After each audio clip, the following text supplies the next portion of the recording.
At the Chi 94 conference, we presented a new style of graphical user interface, the see-through interface. We have subsequently renamed this interface the Magic Lens interface. A Magic Lens filter is a movable, arbitrarily shaped region plus a filter that affects the appearance of structures viewed through it. In this videotape, we present further developments of the Magic Lens paradigm, focusing on the use of Magic Lens filters as a tool for exploring and modifying information. You are looking at the screen of a Sun SPARC 10 running the Cedar programming environment. This SPARC is equipped with a mouse for the user's dominant hand and a trackball for the user's other hand.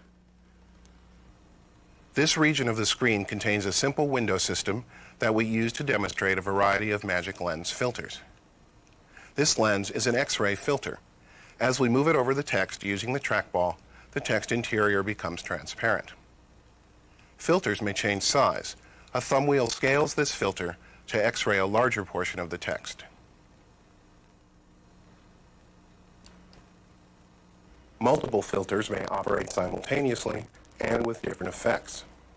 We can leave the X-ray filter in place and bring in a scaling filter. Filters may also have parameters. For example, the magnification factor may be varied on this scaling filter. By overlapping the filters, we compose their effects. Now we bring in a third filter which tints the region below it. As we position it over the scaling filter, we get scaling and tinting simultaneously.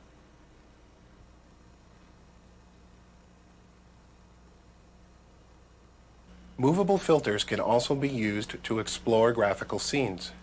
This filter shows bounding boxes around scene shapes. As we move it over the shapes, we see the bounding boxes in the context of the entire scene.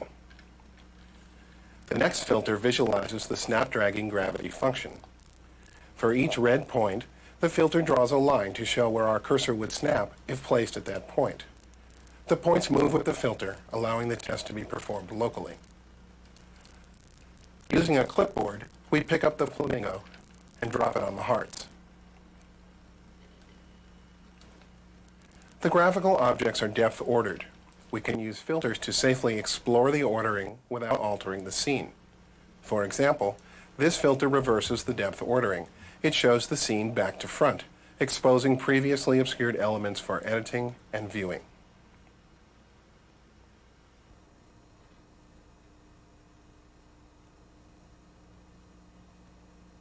Movable filters can be used across applications. One class of cross-application filter changes basic graphical attributes.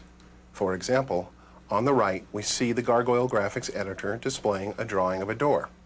On the left, we see the Tioga Document Editor displaying text and graphics. This magnifying lens operates at the level of the graphics library. Because our text editor and graphics editor use the same graphics library, the filter works over both editors.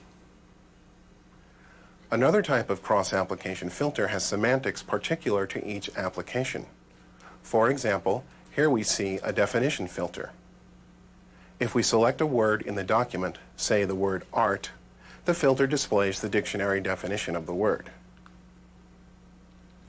If we select a shape in the graphical editor, then we see a description of that shape. Finding definitions makes sense in both editors. The definitions simply differ in character.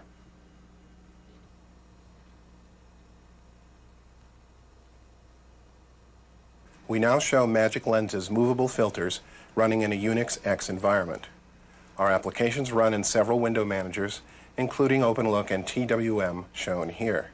This window is a map browsing application built on the Suite User Interface Toolkit. The application uses a Census Bureau database of streets and roads.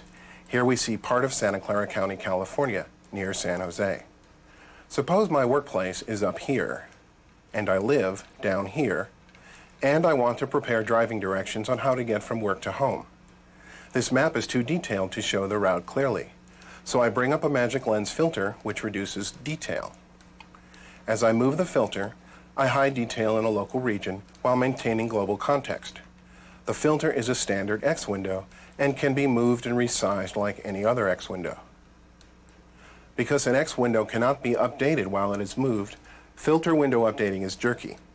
By tying window positioning to a second input device, a trackball operated by the other hand, smooth motion and continuous updating of the lens window can be provided by the application. To prepare driving directions, I'd like to reduce map detail almost everywhere. I can do this either by stretching the filter to cover the entire display or by using a global display mode. I'd now like to restore detail in the two areas of interest. I overlay two filters which add detail, one near work and a second near my house. I can use an annotation filter to identify the major road which connects home and work. We see it's Interstate 880. Finally, I'd like the area near my house to be shown close up, so I place a magnification filter over the detail filter.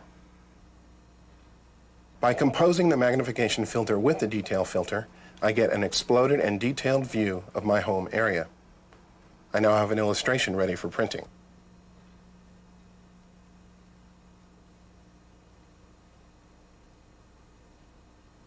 In summary, Magic Lens filters are new tools for enhancing user interaction. Unifying many functions into a single paradigm, they provide a powerful design space for future user interfaces.